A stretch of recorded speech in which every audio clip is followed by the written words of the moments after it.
The views expressed and the opinions given by the individual host and their guests do not necessarily reflect those of Para X, its affiliates, or its sponsors.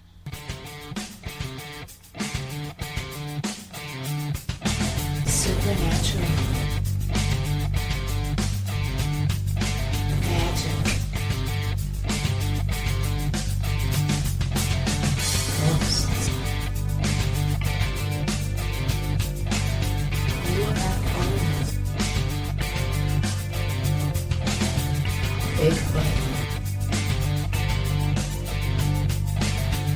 Extraterrestrial. Psychic energy.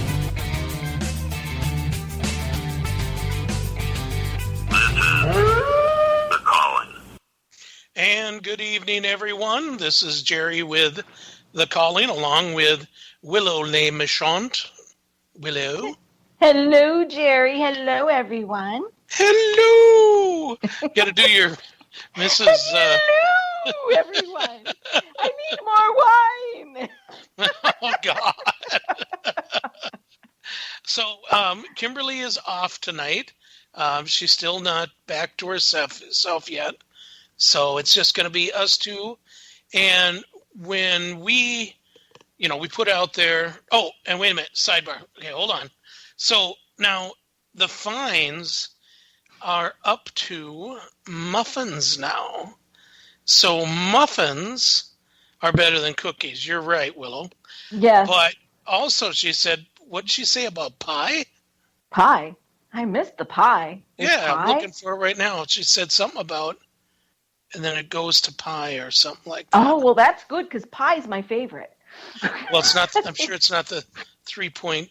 Oh, here it is. By the holidays, I expect it to increase to pie. Ah, Gotcha. okay. Well, I think the gathering last night, I think got fined Oh, no. because Steffi said that word. Oh, about the planet? Yeah. Oh. Whoa. Did she have to pay muffins or? I don't know. I don't know. It's probably, actually, Steph makes the best darn cookies around. Oh my God. On the holidays, her best thing, or to me, her number one thing was blueberry dessert. Mm. Good. Now you're going to make me hungry, Jerry. Stop Yep. it. Okay. So tonight is Paranormal No-Nos, and this is nothing that's written that has to be, that's not in no book or something. You can't do this, can't do that, because anybody can do anything that they want, obviously. But it's now my point of view may not agree with what you think, or may not agree with what Willow thinks. But here's the deal. Don't piss off a witch. So be very, very careful with but So no, true. there's just so many things out there that and again, nobody's an expert, they're really not. There's really no such thing as an expert on the paranormal or anything like that. It's just that some of us have dealt with things in different ways, and we've gotten really good, things off of it, Like for one, if I may start, or do you want to start? No, go right ahead. Okay. We had a place one time that wasn't fully demonic, I don't think, but it was as close as, and it was the newest thing, or the newest case that we had, and we had never dealt with anything even close to demonic whatsoever. It was out in Anoka, and during the investigation, the women were being felt up and everything else and stuff. One girl was so nervous. I do believe that's when was her last day on, ever wanting to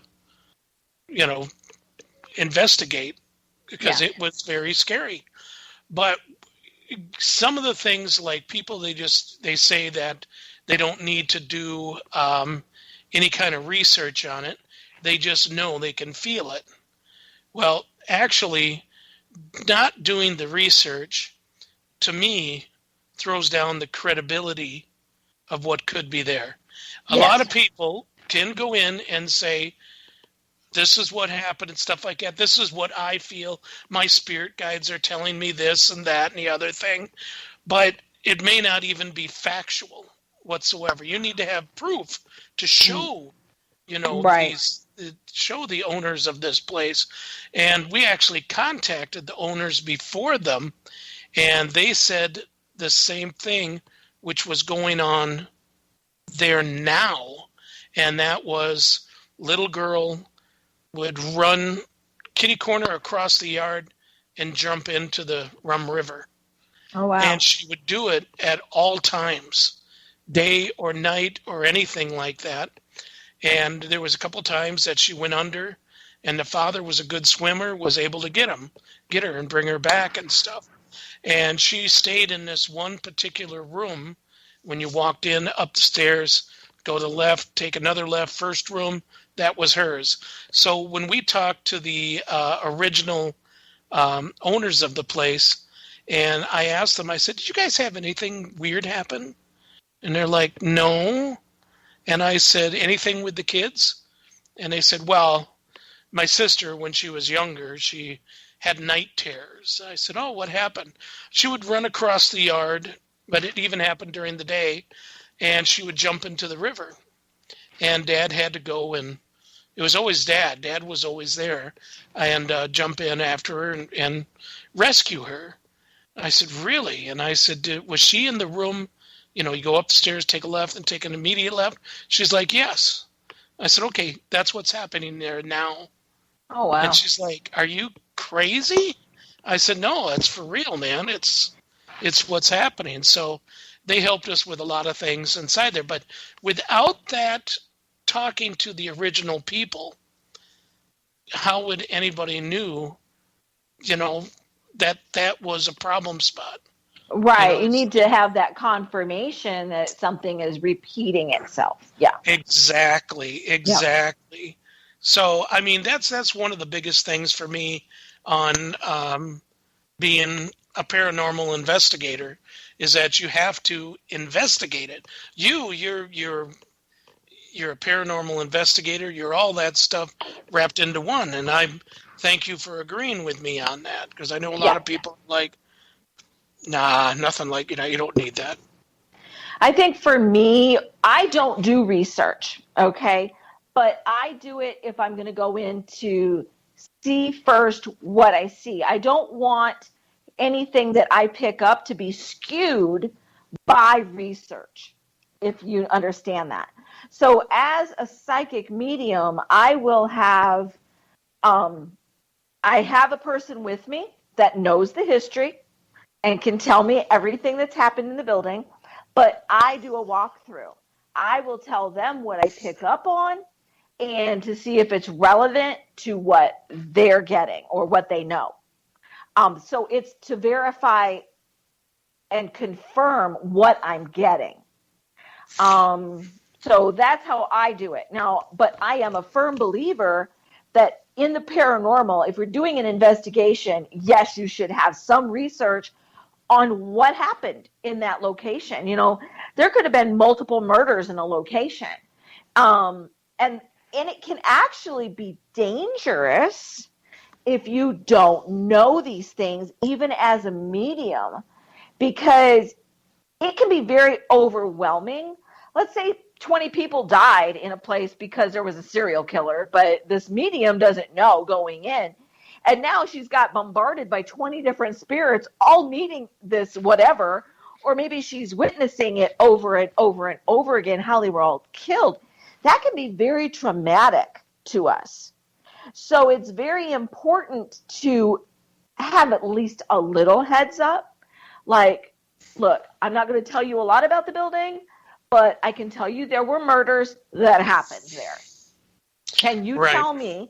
And then I'll have them. Can you tell me any information about any of them?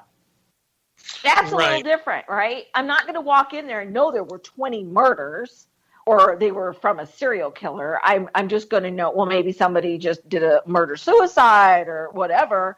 I don't know all the facts. I would rather have a little bit so that I'm not overwhelmed, because it can really mess with our psyche. Exactly. And, you know, I read the other day for several people, and they all wanted to talk to the other side. And out of 3 people, I probably connected with 18 spirits.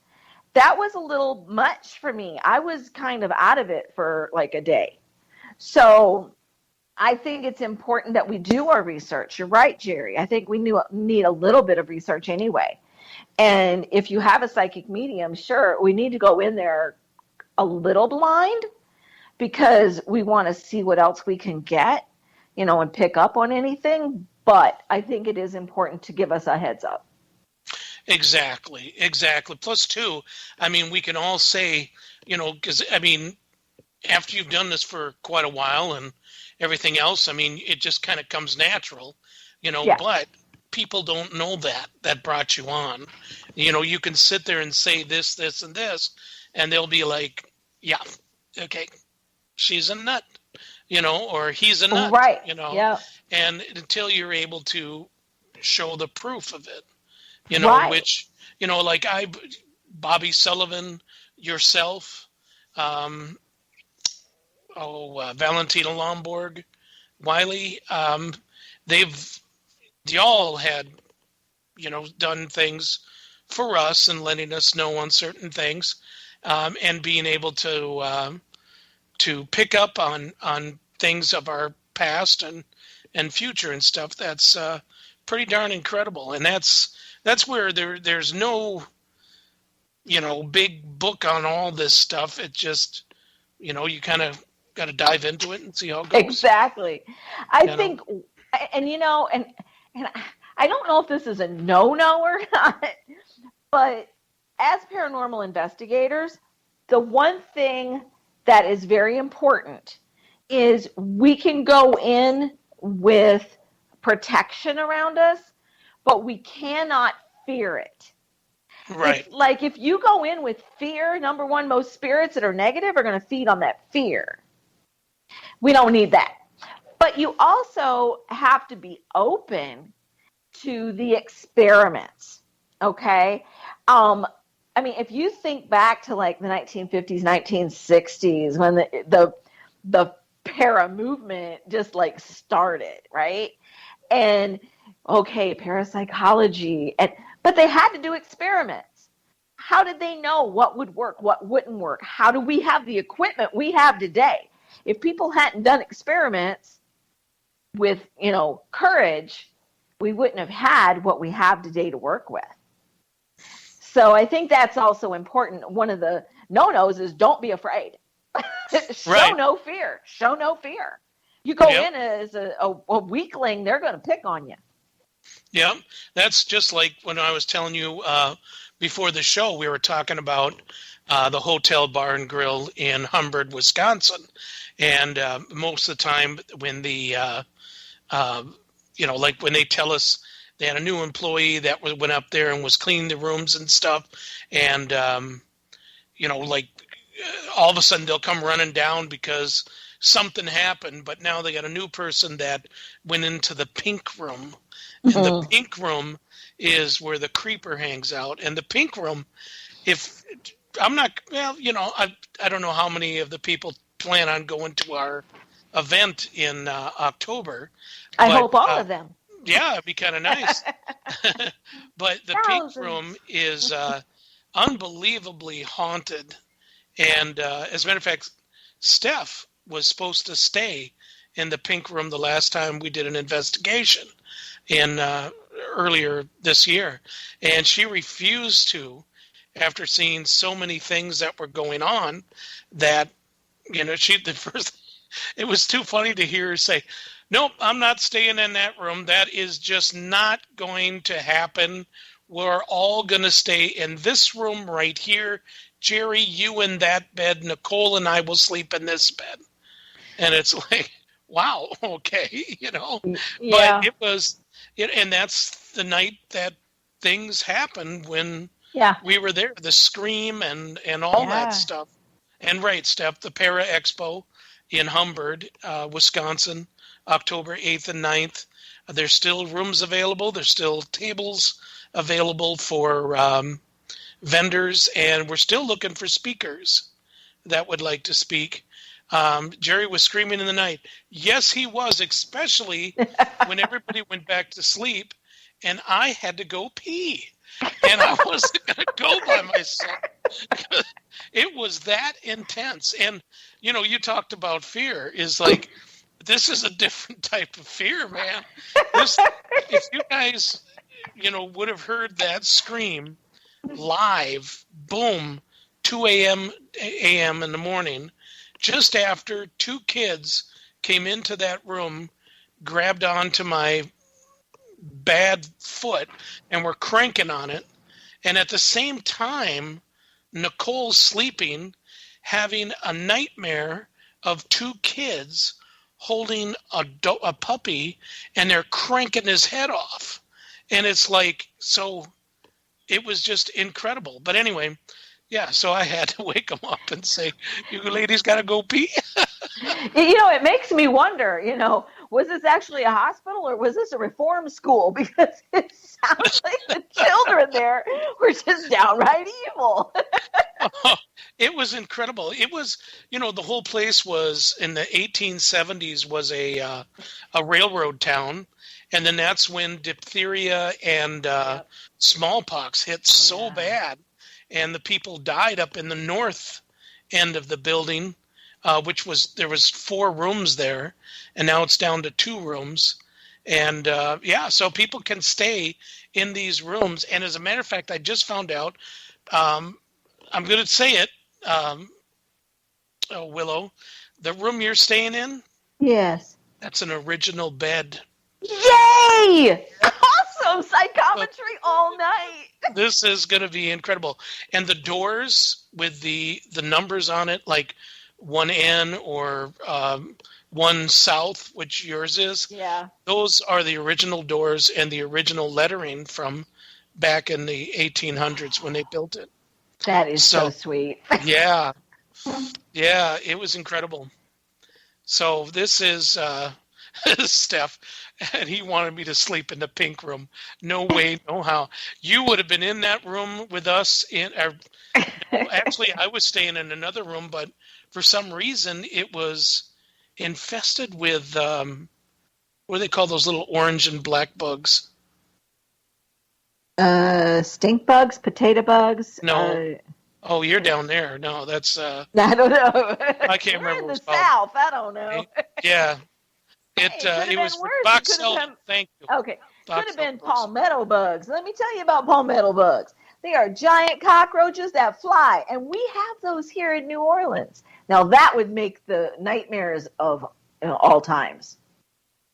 Right. Ugh. Oh, it was ladybugs. That's what it was. It was those Asian beetles. That's what it was. Well, if you're And- not a plant, don't worry about it. They won't eat you. No, but they still do stuff on you.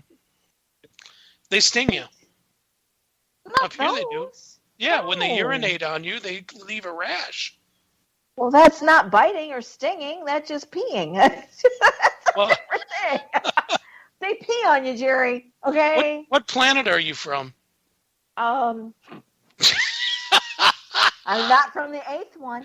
That's your planet, Okay. Jerry.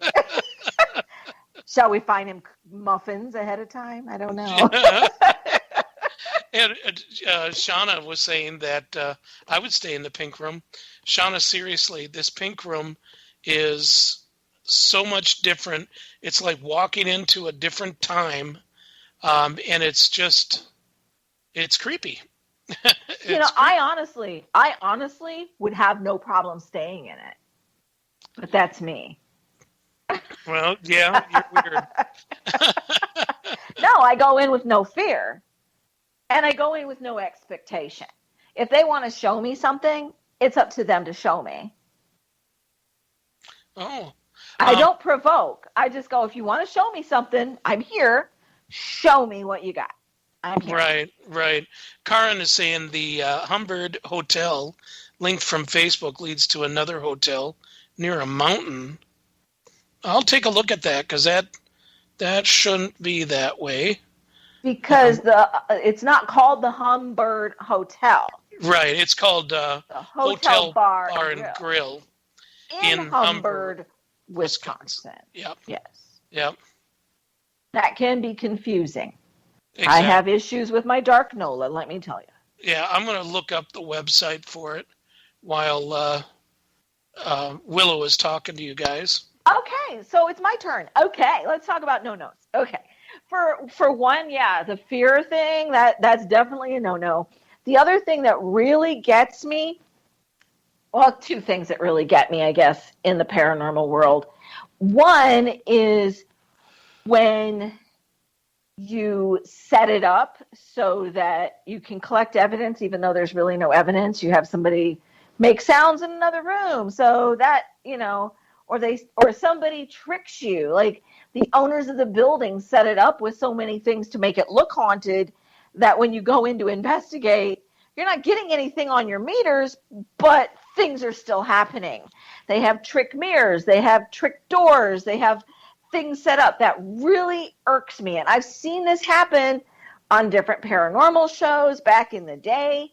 And I've also seen, not just having the owners of a building set them up, but have actual paranormal investigators set it up to make it look like they're getting evidence. It's really irritating, along with provoking, because let me tell you about provoking. If somebody walked into my home and started antagonizing me without being invited in, well, they'd get kicked to the curb and something bad might happen. The don't piss off the witch thing, right? But what if we walk into a place, why would we try to provoke a spirit just to get them to interact with us? I'm telling you guys, you can get a lot more with honey than you can with vinegar. So antagonizing and provoking is one of the biggest no-nos, besides rigging it to make it look like you're getting evidence. Right. That's true. Did you find your link yet? Yes, I did just now. Okay. And boom. It's you got to be through Facebook to see it, I suppose, because it was giving me all sorts of crap. Yeah. But, yeah, so it's split up without walkies, isolated members to create fear. I don't know about that one. I mean, we do like to split up. It's better, especially if you have a larger place that you're investigating and you only have so many people in your group. You can't all go together. I mean, you're never going to finish the whole building, right? If you're going to do a jail or a prison or an asylum, you're going to have to split up sometime. Even when I've done smaller places, if I've had a larger group that I'm bringing through to do investigations, I will have another investigator with me and we'll split it up because, somebody may be investigating the downstairs, somebody may be investigating upstairs, or we wait outside while one group goes in and then the other group can go in after that. Because sometimes you need to do that to get a full building done or to not corrupt your evidence. Right. And yeah, that's another thing too, is like the big no-nos is, like we had an investigator that was on our team that hummed. Oh, Lord. Hummed. And that I'm not going to say it was Steph, but it just drove us all just crazy, And yeah. Yeah. Yeah, humming doesn't work. No, not at all. And then, one of the big things is, people not making up things about it, not embellishing or anything like that, about what's going on. Right. Just kind of go with it, have fun with it, investigate it, don't make anything up. Exactly. Sometimes you're not going to get anything. Let's face it. There are places that we are told are haunted, and maybe people have had experiences. That doesn't mean when we go in at that moment to investigate that we're going to get something, that we're going to get some form of evidence.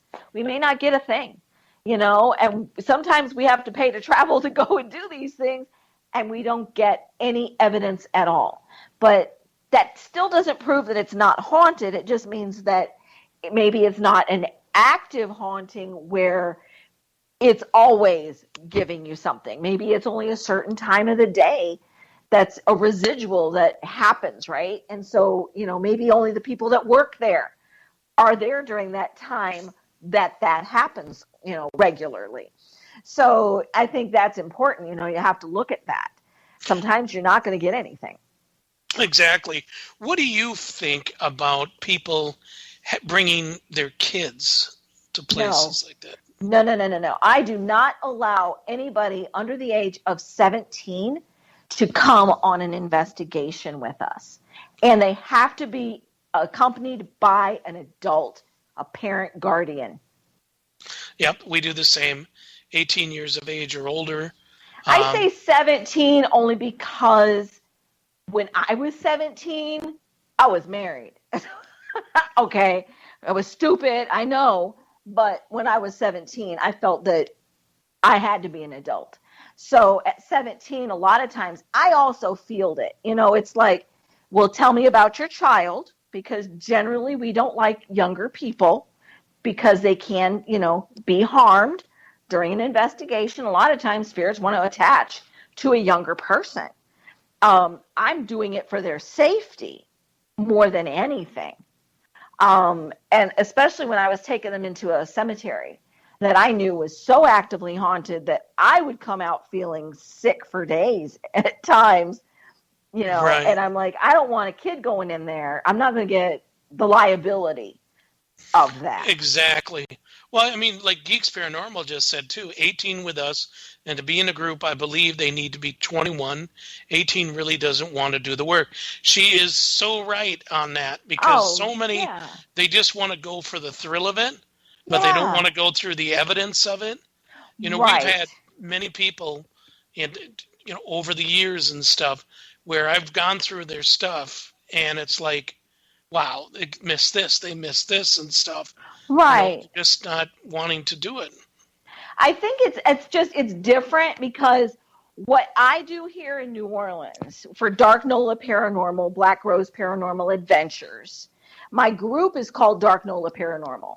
That's for me. That's when I bring we go out, we do something for ourselves. It's no tourists, it's no guests.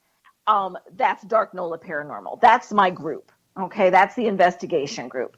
But Black Rose Paranormal Adventures allows people who are visiting New Orleans to come in and do an investigation, and I do a seance after that to connect with their deceased loved ones if they choose that option. So we can go into a cemetery, or we may do an Airbnb, or we may do a haunted building. We can take you to multiple places, but that's why I say 17, because I do have a lot of parents that will bring a child who's a teenager, and they will want to bring the kid. And so I will actually talk and interview the parents before I allow it, because of that liability. And I explain to them why. I'm not going to have your child have a spirit attached to them and take him home with them. Right. I just don't want that to happen, because they're just more open, and spirits love that energy. Oh, yeah, they suck it up like... Yeah. Oh, it's a young business. person. Yeah. I want to be in that body. It's not... No. You're going to choose the 60-year-old over here, okay? No, not the 18-year-old, right? Well, listen, let's go to a break, and we'll be back in just a few minutes, so sit tight, everybody. This is Matt Moneymaker. And this is Hoyt Velarde. And you are listening to The Calling on ParaX.com. Geek ladies Sean and Victoria from Exploring the Paranormal with Geeks Paranormal are at it again with another amazing season full of paranormal celebrity interviews with amazing guests and stories of haunted locations and so much more. You will hear it first on ParaX. Tune in Wednesday nights, 8 p.m. Central. You will not be disappointed.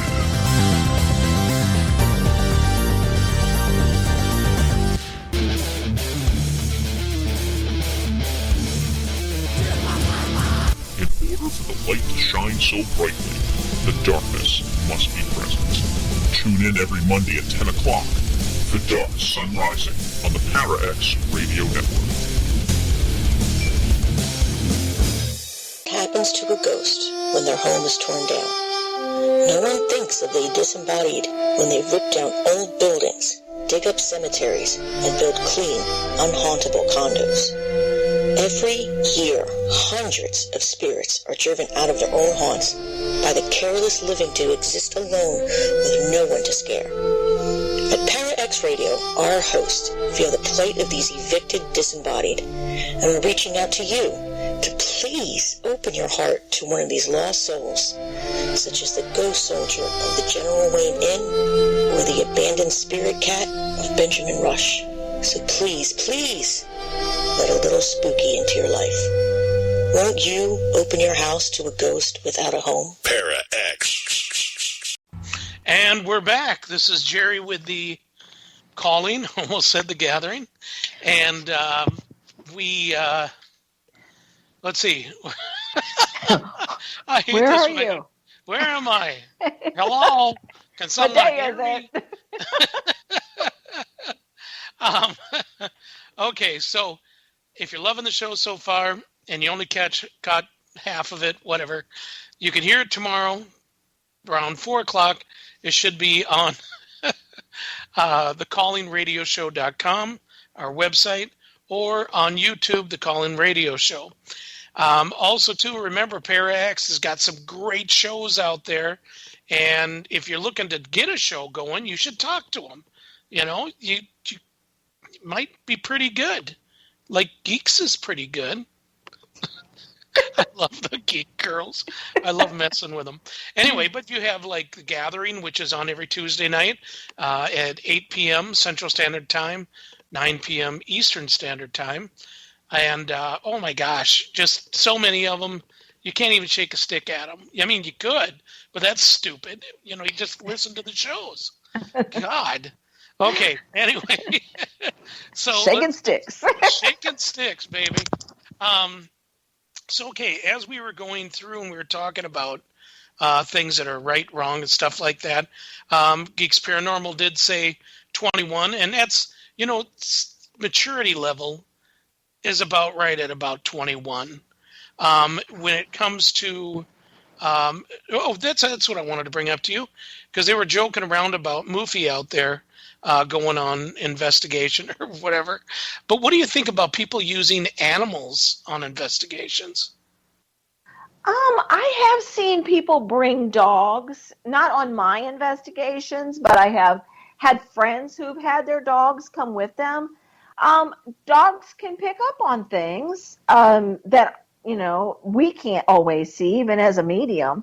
My dog that I had back in 2013 was incredible. She had died twice, and they brought her back through CPR and a blood transfusion when she was a puppy. When she came back, that poor thing could see everything. It was so sad. I couldn't have her anymore. Like, no, I'm always haunted. Like, there's always something here. And she was just going crazy. She could see things on the ceiling. She could pick up on anything. So, you know, I know that animals can pick up on different entities. Should they come on an investigation? I wouldn't bring my animal on an investigation just because I wouldn't want my animal hurt. That's why I found her a new home, because I didn't want her to get hurt. Right. Yeah, that's the same with me. I mean, animals already, people are leaving them in cars and stuff when it's hot out, windows up, stuff like that, and it's like, why subject them to certain things that they don't usually do? If it's in their home, cats will run around and swat at it or watch it and stuff like that. Dogs, we've seen a lot of dogs where people have claims of paranormal activity in the basement or upstairs, and the animals just won't go up there. Some will go up there after we've done a clearing and then the animal feels more comfortable. But Right. I just really feel that animals should not be. I mean, that's just, to me, is rude and cruel. Yeah. You know, They don't choose that. They don't choose to go on. I think you have to have free will to go on an investigation. Exactly. I know Animals that. don't have that. Right. I know that, a lot of people don't agree with it. Geeks were saying that they used to use their old pity and stuff. And Karen even says, too, I don't like the idea of subjecting animals to stuff like this. They can't to make informed consent decisions. Exactly. And they're fur babies. They don't, and most dogs, I'm sorry, do not ignore it. Most dogs go totally ape crap over stuff going on. And, you want them calm. You don't need that extra stuff. Right. So, yeah. Exactly, Steph. Never.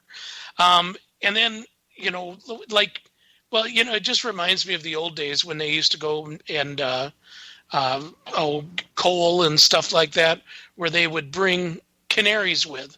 Yeah. If there's any methane gas, they'll be dead. Then we know we got to get out of there. We hit a pocket and stuff. It's like, okay, I don't know. That just gets into a whole thing of where I'm going with this. Yeah. Yeah. Can of worms. Yep. Mm-hmm. Yeah. And I better just shut my mouth right now. So, but no, that's, it's a huge thing. I think it's a personal decision. It would not be my choice. Right. It's funny is that there is the Fort Snelling out here. And in Fort Snelling, they've got a bunch of old buildings. And these old buildings, no, they won't let nobody into them. They're historic. I mean, one is where, the clock tower, and that's where, the famous General Custer got his orders to attack Little Bighorn. So the buildings, they are going to be doing some stuff with them, but one in particular is a morgue. And I was out there just looking at the buildings, and there was a cop, and he had his canine with, and we were kind of talking about the buildings. And I said, well, here's my card. What do you think? Do you think that there is a possible way we can get in here? And he said, do you think it's haunted? I said, I don't know. I said, right away, people would think yes, because these buildings are old, but that doesn't mean that they are haunted. He said, then let me show you something. And I said, okay. So we never walked into a building, but we were walking and we were talking at the same time. He had his German Shepherd next to him, beautiful dog, well-behaved. We start going past the morgue, and the dog stops and sits and stares at the front door. And I said, what's he doing? He said, he won't go any closer than this. I said, are you kidding me? He goes, nope. We were supposed to go in there because they started hearing noises in there. And we were told to go in to investigate it. Plus, we use some of these buildings for training. But no dog will go in that building. I said, you're kidding me. He goes, no, it's because it's so active in there. You yourself, go walk up to the door. I'm right here. Go walk up to the door. And it's like you walk up to the door, and right away, every hair on your body has just grown 6 inches. Oh, wow. Is what it feels like. The receptors are going wild and mad. You get cold spots, hot spots, dizzy, totally confused. And you actually see things in your head. Yeah. That, is it the past that you're seeing? Or is it just the thought of what was there and the time? So, you would actually have to walk in there to be able to really know what you're feeling, what you're seeing. It was just the wildest thing. Sounds like a portal. It's the building. This is where all these people were housed that were dead, in the wintertime and stuff like that. And a lot of them died during the wars, the Indian wars and stuff like that. Yeah. And, just horrible type things. And also, too, there was a lot of natives that were stored in there. And black people were stored in there too, from back in the days when they actually, well, that's a different show. We'll kind of go off on that. But it was just so weird. And when I went back there, he said, geez, I didn't think you were ever coming back. And I said, what? He said, I must have said your name about 20 times. I'm like, oh my God. I said, that is the craziest thing. I said, how can we get in there? And he said, this is the guy that you've got to talk to. So he gave me the guy's name, where I can find him. He said, don't call him on the phone. You have to go to his office and talk to him about it and everything. And I thought, okay, I'm going to do this. And then I found out that a place that we investigate up in northern Minnesota, which is a confidential case, but it's part of the Chippewa State Forest. And I talked with them, and they're like, we know him. We could possibly help you with that. But then, I don't know, the guy wasn't returning any calls and stuff. But I think it's time to start again. And, because these places, they're just getting more and more dilapidated as what they are, yeah. And stuff. But there's some just incredible places, there, like officers' houses and, giant hospitals and stuff. Oh, it's crazy. Yeah. Crazy. But no, with the animals and stuff, I definitely see that would be a wrong choice. Maybe a possum. No. Oh yeah, because if a possum gets really scared, what do? They drop over, pretend like they did. They stiffen up, and they emit the world's most rotten odor out of their body, and nothing will stand next to it. No other animal will even attack it because it's so horrifying and yucky. Like, I thought about you the other day when you were talking about, you almost put your hand on a baby possum. He was so cute. Yeah, I was coming from the garden with a bunch of stuff in my shirt because that's how I harvest stuff. I don't plan on harvesting, so I roll it all up in my shirt, make a little pocket, and carry it in. And I went to set down my phone on the railing so I could open the door, and he was sitting right there.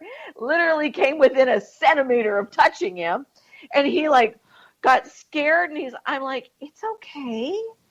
I'm sorry, I didn't see you. So he very slowly starts walking down the handrail on my wooden deck, and I got him in a great photo. I got the money shot of this baby possum. He was right there. It was so cute. But he just was very attentive, and he didn't try to, pretend he was dead or anything like that. He was just cute, and he just kept twitching his little ears like he was talking, like he could hear everything I said. And he was picking up on, well, I don't have to be afraid of her. Right. Well, he was an amazing, cute little thing. What happened to him? He just went away. He went down and he's gone. No mom or anything? I didn't see any mom, and he wasn't that big. I think it was his first adventure. I don't know. Now, I know that I have possums that come here because they eat the cat food at night. And they don't finish chewing before they drink the water. So they leave cat food in the water. And I always know that they've been here, which that's fine. I'm used to that. So I'm like, oh, well, the possums ate all the rest of your food. Okay. But I have possums here all the time. And the cats don't mind them. They just share the food. It's just whatever. I have a little wildlife refuge back here, so it's cool. That's awesome. I love possums. I think they're great. I remember one at my dad's place. I won't even get into what Dad does to them.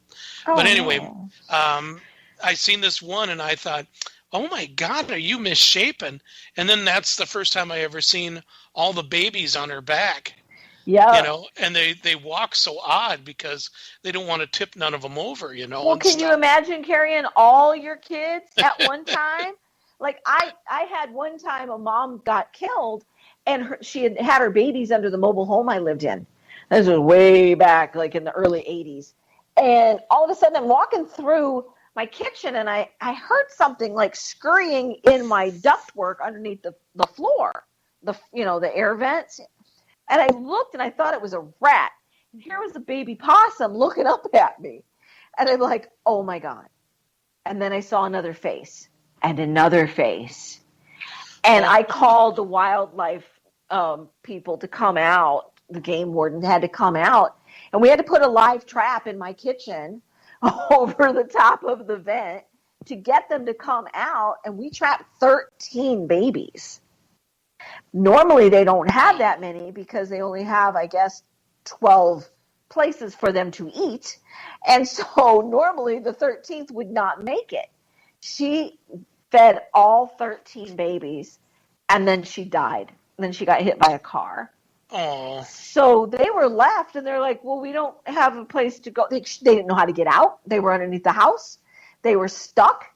So we had to get them out, and they were all rehabilitated and then released into the wild. But I was feeding them apples and oranges, whatever. I was just feeding them. They were so cute. So I love them. I think the best thing is to watch them eat grapes. Yeah. Because their mouths open up so darn wide. Yes, they have a lot of teeth, but they're not aggressive. No. And I mean, the ticks, snakes, mice, all that stuff, they keep it away. Yeah. And plus, they don't get rabies. No, they can't. It's their body temperature can't get rabies. Yep. I think it's amazing. They're really fascinating creatures, and it's the only marsupial we have here. Yep. So, yay. Yep. I love them. They're so cute. I got blessed. You did actually. Okay, so let's go on to the next. Yeah, we're not using possums in. That's a no. No possums. I think we're kind of cloning The Gathering. They start talking about animals, and the next thing you know, they've gone crazy. But anyway, no. But yeah, what was the other thing I want to talk about? Shoot! What else shouldn't we do, Jerry, when we're on an investigation? Well, you did start talking about the provoking thing. Oh, yes. Yeah, no, that's a huge no. And, I just love it when people are really under the belief that ghosts only come out at night. Yeah, right. Sure. That's just hilarious. Yeah. No, they come out all the time. Go into a cemetery. I do investigations in the daytime in the cemeteries here. They're here all the time. I just don't believe in cemeteries that much being haunted. But no, I guess that kind of changed a little bit when we went to the diphtheria cemetery over in Humbird. It depends. It depends on how they passed. Like the Charity Hospital Cemetery here, when it was still open and we could go in the back for the mass graves, when people are buried without a proper burial and just dumped into mass graves, they didn't, and there's no record of who's in that grave. They lost all the records. Nobody knows their names. Right. That's when you have a haunting. That's how haunted cemeteries happen. And I noticed that in this diphtheria cemetery, there was a lot of kids buried there, and it was kind of unique or kind of different to see a headstone that said this person's name died at 13 years and 2 days. Right. So to me, it was very strange. But most of the graves that were there, and you could tell where the graves were, where's the headstones? Oh. I think people are taking the headstones. Oh. Yeah, because they were very incredible. Now, they did say some of them were wood. Oh. And, they could have dilapidated and stuff like that. Yeah, right? They probably would have disintegrated by now. Right, but I mean, there's still headstones there that, the kids were around the same age. And the year was right around the same year. 1878, 1880, right around there and stuff. So why take that stuff? I don't understand it. I would never take anything from any haunted location. That is a no-no, because that's how you bring a haunting into your own home. Yep. Oh, And yes. you should not be messing with stuff like that. I won't even bring a rock from a cemetery. I know, just no. Right. And You just Moofy's don't. saying, out of good taste, nobody investigates concentration camps.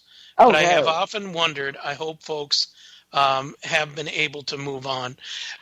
You know, that I agree with you, Moofy, on that, because, I mean, the concentration camp, stuff like that, that is a horrible, disgusting thing that happened to people. Yes. Nobody should be in there. I don't care who they are. Nobody should be investigating such a place. And Honestly, yeah. I think one of the things that should happen are anybody that's able to help cross spirits over should at least stand at the gate and open the door and allow them to all cross. Honestly. Exactly. That I agree with, but I don't agree with going in there and, no, it's, it's. I would only go in to help them cross if there was anybody left. I would not go in there to investigate whatsoever. When I go in now, even to the cemeteries, I open a doorway and I say, if there's anybody that feels that they would like to cross, here's the door. I've done that at the Charity Hospital Cemetery. There was one young girl, and her name was Hope. And I'll never forget it. And she kept coming through when we were doing investigations in there. And she was a young girl. I think she passed away maybe during Katrina. But they never got her name. Nobody ever claimed her. And she really wanted to cross. And I had brought two ladies with me, and we were doing a daytime cemetery investigation. And I said, well, I hope you don't mind, but I have a little job to do while I'm here. And we were running the spirit box. And I just opened a doorway, and I invited any spirits that wanted to leave, because it was the Charity Hospital Cemetery. Anybody that wanted to leave from those mass graves, here's your door. I'm going to leave it open for 24 hours. Go. At the end of 24 hours, I asked Spirit and the Divine to close the door. And so I felt her leave. And it was like she stopped at the doorway, and we heard on the spirit box, thank you, goodbye. Oh. And the ladies are crying at this point. They were just, it was overwhelming that she finally got to cross. And I had promised her around Christmas, and it took me after that to help her.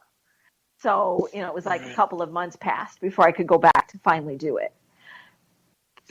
Wow. But that's what I prefer to do. If I go into a place like that, it's to help them cross. Yep. That's true.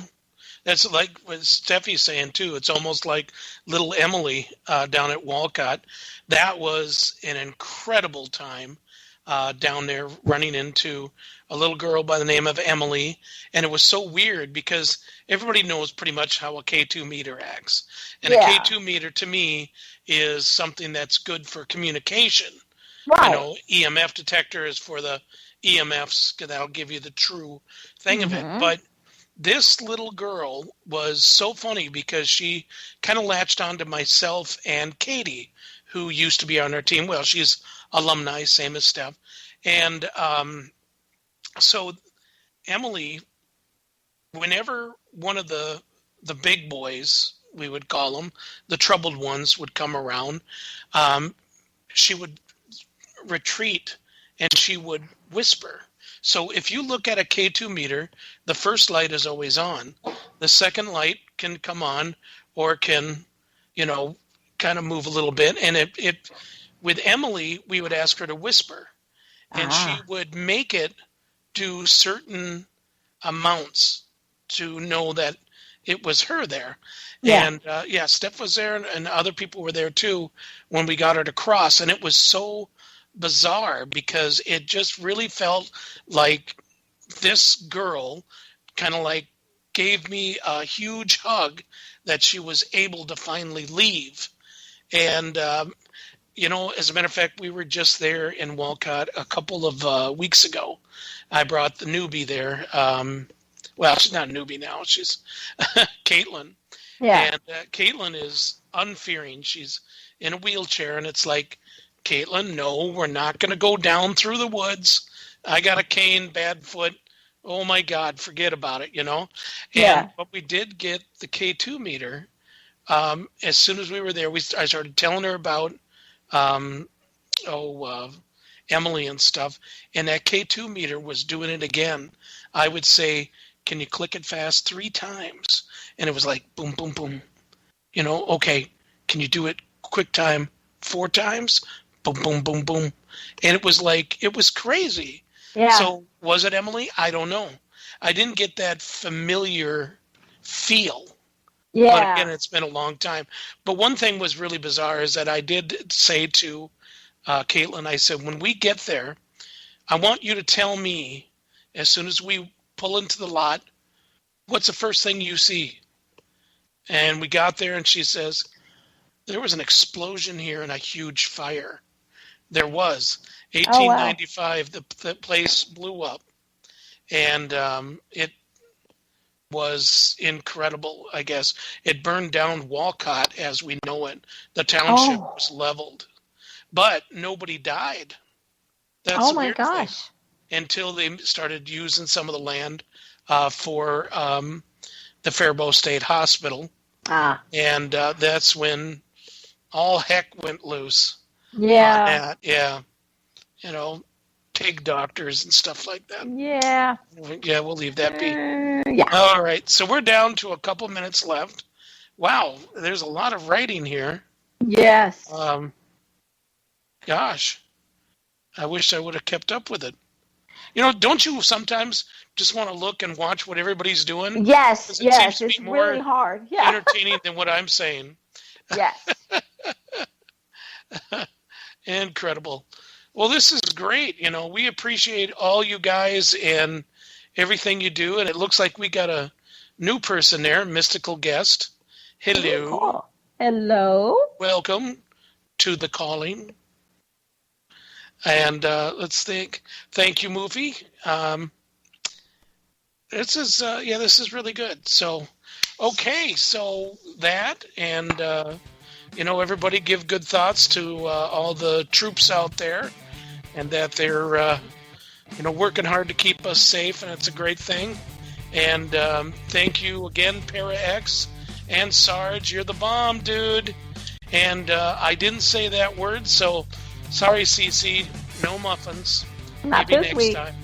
No. Night. All right, everybody. Have a good night. Thank you.